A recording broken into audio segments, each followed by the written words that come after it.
All right, I'm super excited to be here. Listen, they told me that I had 30 minutes, which means I've got to move through some of this content, right? I got to move through some of this stuff.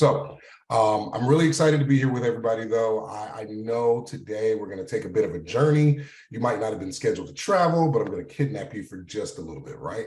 And I want to let everybody know off the grip that this is an interactive talk that we're going to have today. So I'm going to be asking for a little feedback, a little engagement, at least in the first parts of our conversation today.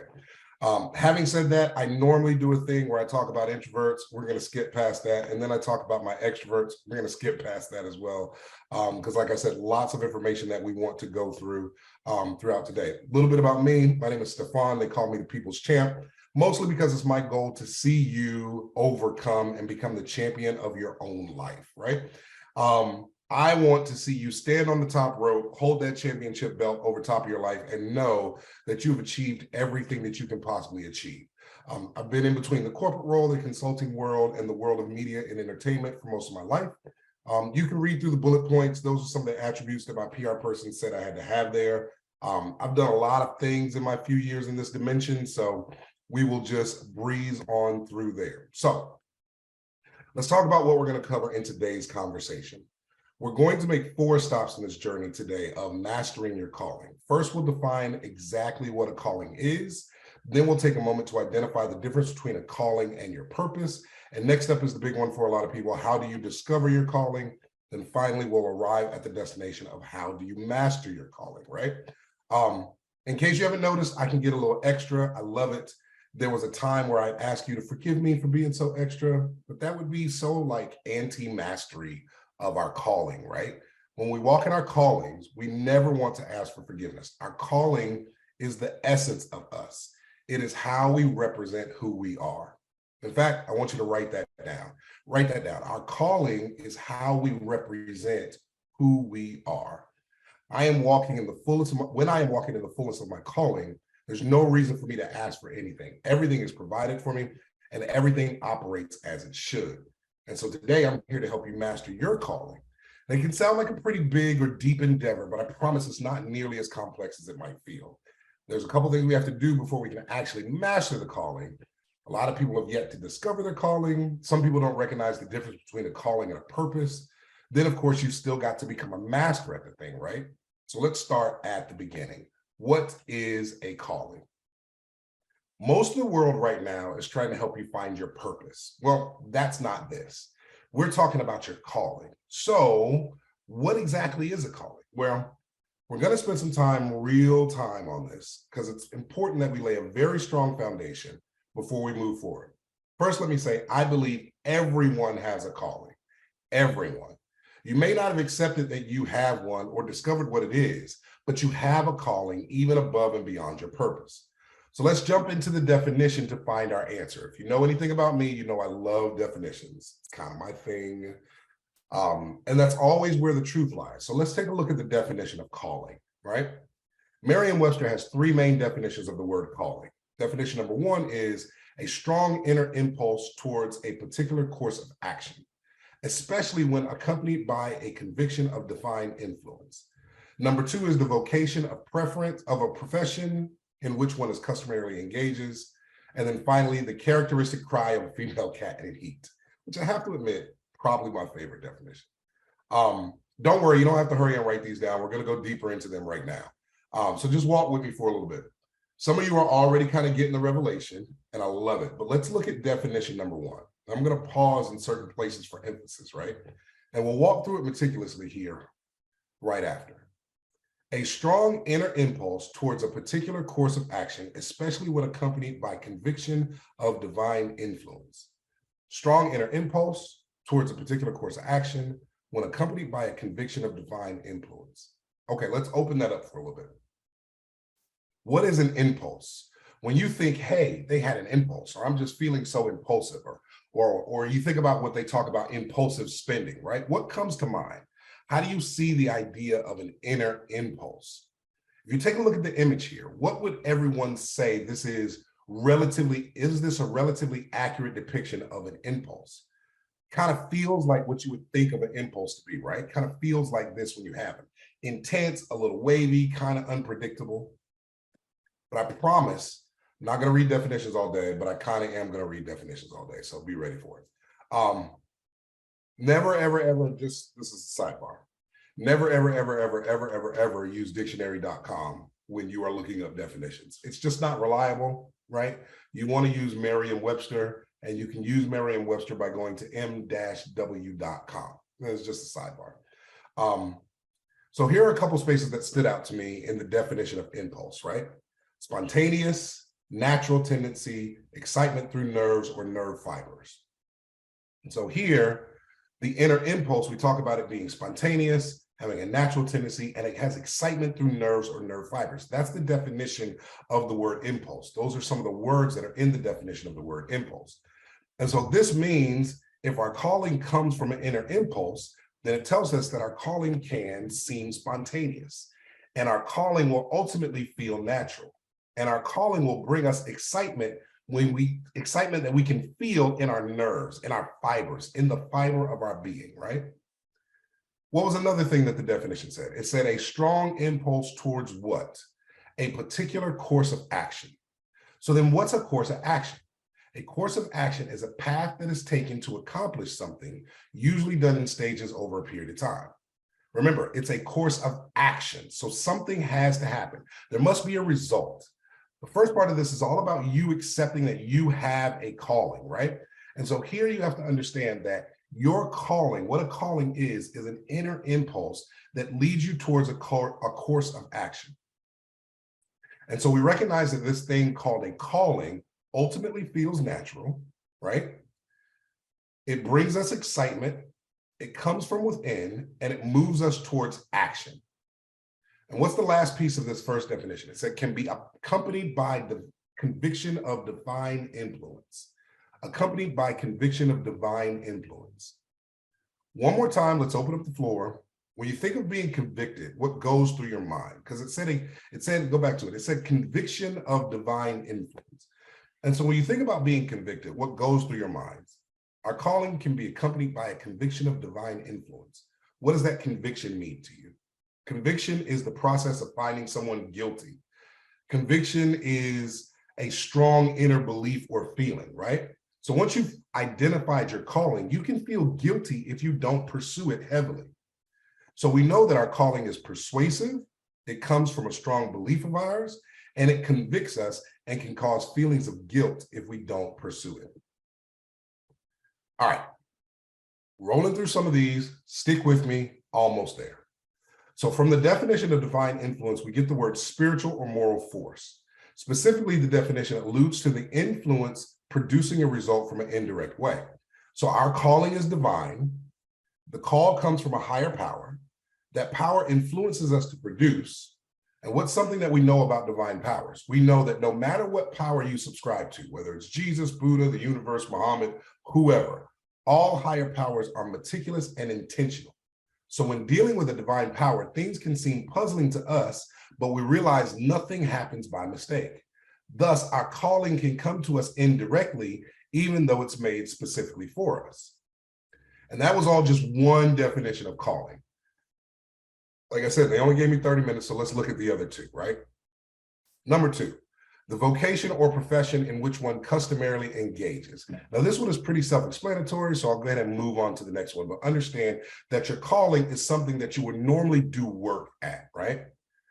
And then definition number three, again, my favorite one, the characteristic cry from a female cat in heat. Listen, your calling can make you feel like a cat in heat. It's always there tempting you, attracting you, arousing you. If you don't scratch that itch, you'll find yourself wandering around trying to find any possible way to compensate for this feeling. And we've all seen a cat in heat before, right? Picture it, rubbing up against the walls, crying out about how utterly unsatisfied they are. And we do the same thing. Our jobs are unsatisfying. Social lives just aren't enough. Things in our lives just don't hit the way we want them to. Or we overdo it in every other area of our lives in order to make up for the fact that we're not walking in our calling, just like a cat in heat. All right, now you know what a calling is. Should be obvious to you that we all have one. Let's take some time to differentiate between our calling and our purpose. So many people in today's world are super micro focused on purpose.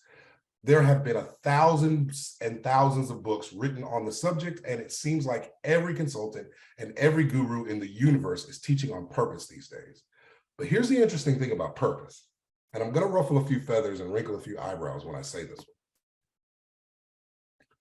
Everyone's purpose is the same. I'll say it again. Everyone's purpose is exactly the same. Now, before you disconnect from this convo, just hear me out. Before you hit the leave meeting button, purpose is all about why a thing exists, right? When people seek out their purpose, they're often asking, why was I put on the earth? Why am I here? What am I here to do? And we're all here to do the same thing. We are all here with the exact same purpose: serve others, period. Think about it. When you first tried to figure out your purpose in life, chances are all you knew was you wanted to do a thing that ultimately solves some problem in the world. You wanted to serve others. You wanted to help people. You wanted to help others, and then add to the end of that sentence whatever it is, the thing is that you wanted to help people with, right? You might have wanted to help moms find peace in chaos, help business owners find success. Maybe you wanted to create a device to keep personal items safe. You wanted to make a better this, you wanted to do a better that, but each one of these things are ultimately about serving others. We all have the same purpose. The purpose of a car, the reason cars are created is for transportation. It's made to get us from one place to another. It does it in different colors and different shapes and different sizes and different speeds with different capacities, but the purpose is to move people around. I say we all have the same purpose because the essence of a thing's purpose is why it was created. And we were all created to serve each other in our own way, with our own flair, in different sizes, colors, shapes, speeds, etc. We were all created to serve others. Now, this shows us two things. Your purpose is about others. Your calling is about you. Remember what we said about calling, right? It's an inner impulse that leads to a course of action, accompanied by a conviction of divine influence. So now it's time for us to talk about how you actually discover this calling. And I hate to disappoint you, but it's super freaking easy, right? If you were looking for something long and deep, some kind of 12-step outline for how to discover your calling, this ain't that. Because here's the truth. And it's going to sound cliche, and I'm sorry I have to say it, but your calling is already within you. I know. Everyone always tells us that everything we need is already within us, but I promise you it's absolutely true. Here's the thing. Your calling is not something you have to find or stumble upon. We spend a lot of time searching outside of ourselves, but if we go back to the definition of calling, we see it really is already within us, right? Remember that definition of calling? We talked about a divine influence. We said that our calling comes from a higher power, and that power influences us to produce. So here's where we have to take a moment to dig into what we know about higher powers. Again, no matter what God you serve, the essence of each God is that they created you with all you needed before releasing you into the earth. The essence of God is that when you were placed here on this planet, you would have within you all the tools necessary to carry out your calling. And it's just a matter of those things being revealed. So then, maybe asking, let's get to the point, Stefan, how do I discover this calling that's inside of me? Well, your calling is made up of 4 distinct aspects of you. And if you take the time to nurture, develop, and master these 4 elements of yourself, you'll truly become a master of your calling. These 4 elements are your gifts, your passions, your abilities, and your personality. In business, I tell my clients that your brand is the image, perception, and personality of your company, right? Well, one's calling is kind of similar. Your calling is your gifts, your passion, your abilities, and your personality realized. So let's take a look at these individually. Your gifts. Your gifts are your noticeable talents and natural endowments. This is the thing or the things you do well just because you're good at it, right? It's the things that you do well just because it's in you to do it great. And they're often either athletic or creative or artistic or intellectual, or they realm somewhere around those spaces. You either put numbers together really well, or you connect dots very well, or you have a magnificent voice, or you're good at noticing patterns. Whatever that is, it is a gift, a noticeable talent, and a natural endowment that is particularly inside of you, that you do well just because you do it well. Then there's your passion. This is the intense, driving, sometimes overmastering feeling that you get. It's the thing that you have affection for. It's the thing you're willing to suffer for, right? You think about what passion means. Passion means to suffer for. And so your passion is the thing that you get it just completely emotionally involved in, and you're willing to do even if nobody paid you, right? You always hear people talk about, what would you do if nobody paid you? Your passion is where that thing is locked in. What would you do if nobody was paying you to do it? That's where your passion lies. Next is your abilities. Now, these are the skills that you've acquired over your years in this dimension. These are your competencies, your acquired proficiencies. You learned how to use Excel. God bless you if you did. You learned how to use Microsoft Excel. You learned how to use particular tools in Computree. You learned how to use particular tools in graphic design. Whatever those abilities are, this is knowledge and skills that you've acquired. These are things that not just gifts, they aren't natural to you, but you learn how to do them, right? And then you have your personality. Oh, whoa. Then you have your personality. This is what distinguishes you as an individual. Your personality is the specific characteristics that make you who you are, right? This is super important to define your calling and not finding yourself comparing yours to other people, right? Your calling has a relative aspect of your personality in it. Now, here's the thing. Lots of people try to convince me that they don't know what their gift is, which is understandable. We spend most of our lives doing what we need to do and very little time exploring what naturally comes to us. And if you're one of those people, you don't know what your gift or gifts are, here's a great way for you to quickly discover them. I want you to find 3 people, and I want you to conduct a 1-question interview with them. I want you to pick 1 family member, 1 friend, and 1 colleague, right? And then I want you to ask them, if you had to describe my superpower to someone, what would you say is my superpower? If you had to describe my superpower, what would you say is my superpower? I want you to pick out 1 family member, 1 friend, 1 colleague. I want you to ask them that 1-question survey.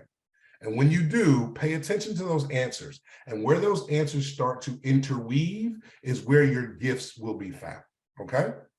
If you had to describe my superpower, what would you say it is? All right, now let's get to the part that everybody's been waiting for. How do I master my calling? We know what a calling is. We know the difference between a calling and a purpose. We've identified how to discover our calling. Now for the mastery. And of course, we're going to go back into a definition because that's where the truth lies. Master, to have chief authority over, to be skilled and proficient in, to control the operation of mechanisms to establish a standard, to gain a thorough understanding of, right? This is what it means to master something. So when you master your calling, you have chief authority over your calling. What did we say a calling was? We said a calling was your gifts, your passion, your abilities, and your personality. So when you've mastered your calling, you have chief authority over your gifts, your passion, your abilities, and your personality. It means to become skilled and proficient in. So when you've mastered your calling, you become skilled and proficient in your gifts, your passion, your abilities, and your personality. It means to control the operation of mechanisms to establish a standard. So when you've mastered your calling, you've completely controlled and established a standard in regard to your gifts, your passion, your abilities, and your personality. This is what it means to master your calling. And there are 3 main characteristics we need to embody in order to master our callings. Those 3 characteristics are discipline, commitment, and determination. Let's look at these just a little bit closer. Discipline. This is a word we love and we hate all at once, right? Why? We hate it because we know what it requires of us, and we love it because we know what it produces for us. Discipline is often the difference between success and failure. Think about when someone says you have a particular discipline. It's spoken of as a skill that you have mastered.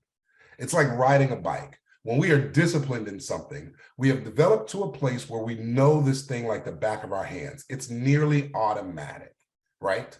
When you have a particular discipline, it's like driving home from work. Sometimes you drive home from work and you're not paying attention, and you get home and you say, how did I even get here? You are so proficient in this thing. You are so disciplined in how to take those turns and what to do that it's completely automatic. It's like riding a bike.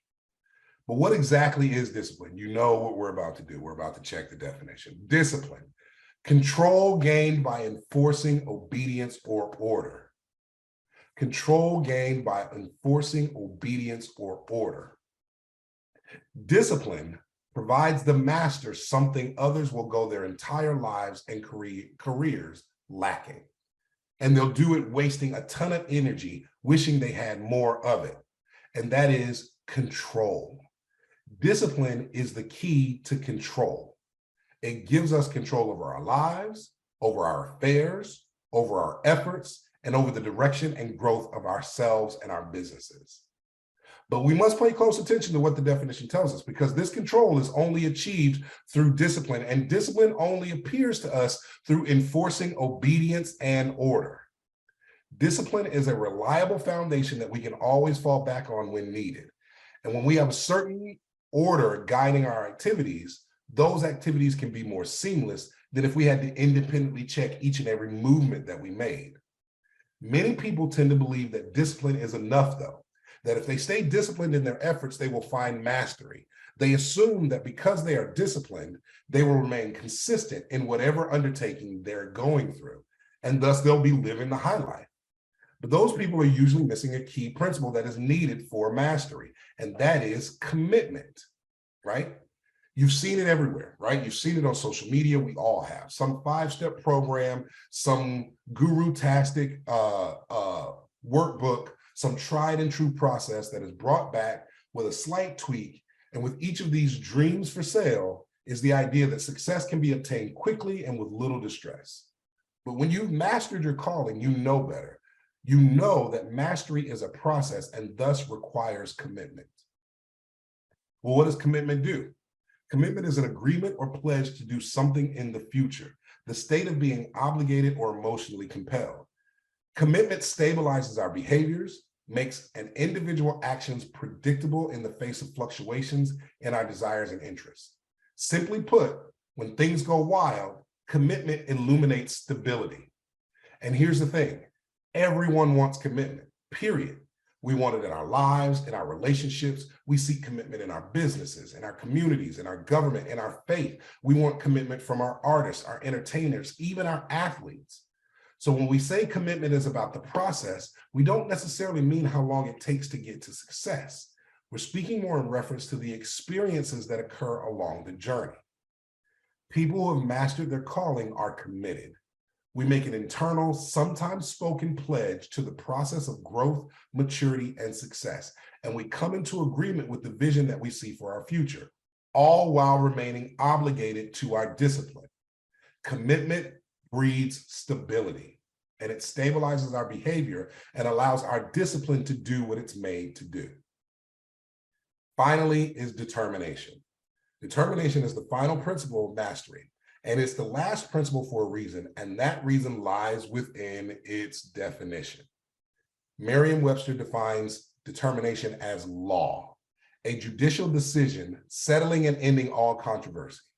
Read that again. A judicial decision ending all controversy. Determination finalizes everything. And when you are mastering your calling, you are determined. Once you're determined, everything is settled. Everything is final. It's law, it's wrapped up, it's complete. Now, Merriam-Webster continues their definition by saying the resolving of a question by argument or reasoning, right? So all that arguing we did when we didn't want to be disciplined, all that reasoning we engaged in when we were trying to embrace truth and discover our calling, all of that is now resolved. Why? Because we have been determined, and we have determined that we are going to go down this particular road. Determination ends all controversy.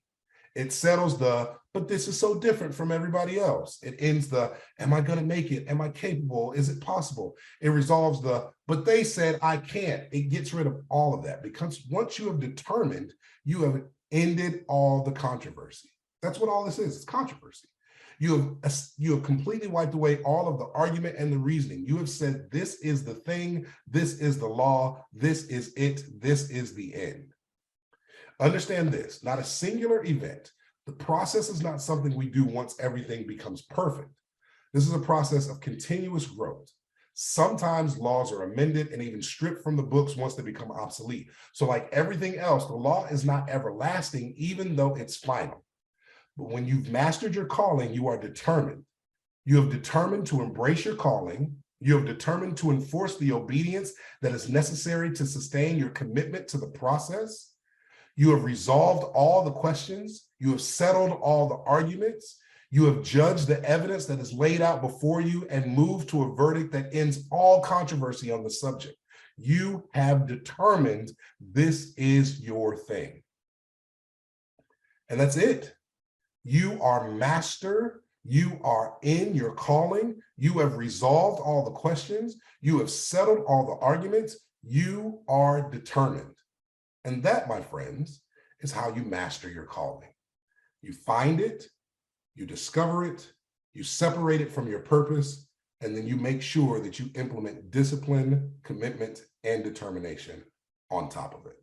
And that is probably the fastest I have ever done this presentation.